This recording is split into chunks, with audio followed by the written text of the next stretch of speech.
নিজাম প্যালেসে অযোগ্য শিক্ষকদের তলব সিবিআই এর। Dear viewers, welcome to my channel. আপনারা যারা আমার চ্যানেলে নতুন তারা অবশ্যই চ্যানেলটিকে সাবস্ক্রাইব করে পাশে থাকা বেল আইকনটা ক্লিক করে রাখবেন, যাতে এই ধরনের ভিডিও সবচেয়ে তাড়াতাড়ি আপনাদের কাছে পৌঁছে যায়। তো আমরা দেখেছি যে এসএসসিতে যে গ্রুপ সি, গ্রুপ ডি এবং নবম দশম এবং একাদশ দ্বাদশের যে সমস্ত শিক্ষক শিক্ষিকাদের নিয়ে ইতিমধ্যেই ভারতবর্ষের সুপ্রিম কোর্টের প্রধান বিচারপতি সহ আরও দুজন বিচারপতি নিয়ে যে ডিভিশন বেঞ্চ গঠন করা হয়েছিল, তো সেখানে যেটা আগামী জুলাই মাসে চূড়ান্ত শুনানি হতে চলেছে, তার আগে যোগ্য এবং অযোগ্যের যে পৃথকীকরণ, সেই পৃথকীকরণের যে প্রক্রিয়া, সেই প্রক্রিয়ায় অযোগ্য শিক্ষকদের তলব করেছে কেন্দ্রীয় তদন্তকারী সংস্থা বা সিবিআই। যেটা জানা যাচ্ছে যে অযোগ্য শিক্ষকদের তারা তলব করতে ইতিমধ্যেই শুরু করে দিয়েছে এবং নিজাম প্যালেসে তলব করা হচ্ছে তাদেরকে। তালিকা ধরে ধরে প্রায় 4,327 জন অযোগ্যকে তলব করা শুরু করেছে সিবিআই বা এই কেন্দ্রীয় তদন্তকারী সংস্থা। হাইকোর্টের রায়কে হাতিয়ার করেই এই তলব সিবিআই এর, এমনটাই কিন্তু বিশেষজ্ঞ মহলের যে মতামত, সেখানে এরকমটাই একটা দাবি করা হচ্ছে।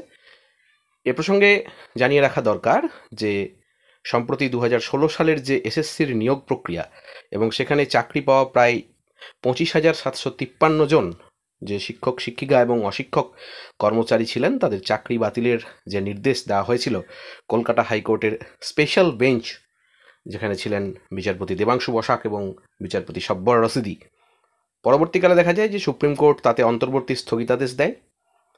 সেখানেই যারা সাদা খাতা জমা দিয়ে বা ওএমআর ম্যানিপুলেশন করে চাকরি পেয়েছেন বা যারা মেধা তালিকায় নাম না থাকা সত্ত্বেও চাকরিটা পেয়েছেন, তাদেরকেই কিন্তু ধরে ধরে তলব করছে এই কেন্দ্রীয় তদন্তকারী সংস্থা সিবিআই।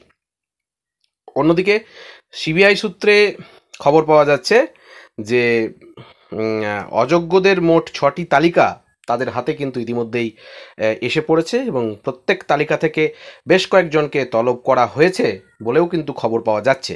এবং এই অযোগ্য শিক্ষকদের কাছে জানতে চাওয়া হবে কোথায় বা কিভাবে তারা কি করেছেন না করেছেন ইত্যাদি ইত্যাদি বিষয়গুলো, এবং নাম নেই তারা কিভাবে চাকরি পেলেন বা তারা কাকে টাকা দিয়ে এমনটা করে ফেলেছেন বা চাকরিটা পেয়েছেন, এই সমস্ত তথ্য তাদের কাছ থেকে কিন্তু জানতে চাওয়া হবে, এমনটাই কিন্তু মনে করা হচ্ছে। একই সঙ্গে পরীক্ষার অ্যাডমিট কার্ড ও বেতন পাওয়ার যে নথি, সেই সমস্ত নথি সহ নিজাম প্যালেসে তলব করা হচ্ছে এই সমস্ত অযোগ্য শিক্ষক শিক্ষিকা বা শিক্ষাকর্মীদেরকে। এদিকে এই যে নিয়োগ কেলেঙ্কারি, এটাকে সামনে রেখে কিন্তু শাসক শিবিরে যথেষ্ট বিড়ম্বনা বেড়েছে, একথা বলার অপেক্ষা রাখে না। এবার কেন্দ্রীয় তদন্তকারী এই সংস্থা বা সিবিআই এর যে এই যে তলব, শিক্ষক নিয়োগ যে দুর্নীতি, শাসক দল কি আরও অস্বস্তিতে পড়তে চলেছে, সেই নিয়ে কিন্তু প্রশ্ন উঠছে।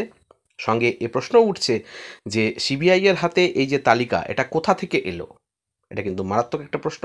সূত্রের খবর যে ওএমআর যাচাইকারী সংস্থা নাইসা থেকে সিবিআই যে হার্ড ডিস্ক উদ্ধার করেছে, সেখানেই রয়েছে কারা সাদা খাতা জমা দিয়ে চাকরি পেয়েছেন, কাদের ওএমআরে ম্যানিপুলেশন হয়েছে, তার সম্পূর্ণ তালিকা। অন্যদিকে আবার এসএসসিও অনেককে চিহ্নিত করেছে, অনেকের চাকরি বাতিল হয়েছে, এরপরও অনেকে চাকরি করছেন, এমনটাও খবর। এই অযোগ্যদেরই এবার সিবিআই কিন্তু নিজাম প্যালেসে তলব করছে। আগামী দিনে এ বিষয়ে কি হতে চলেছে অবশ্যই আমাদের নজরে থাকবে। ভালো থাকুন, সুস্থ থাকুন, ধন্যবাদ।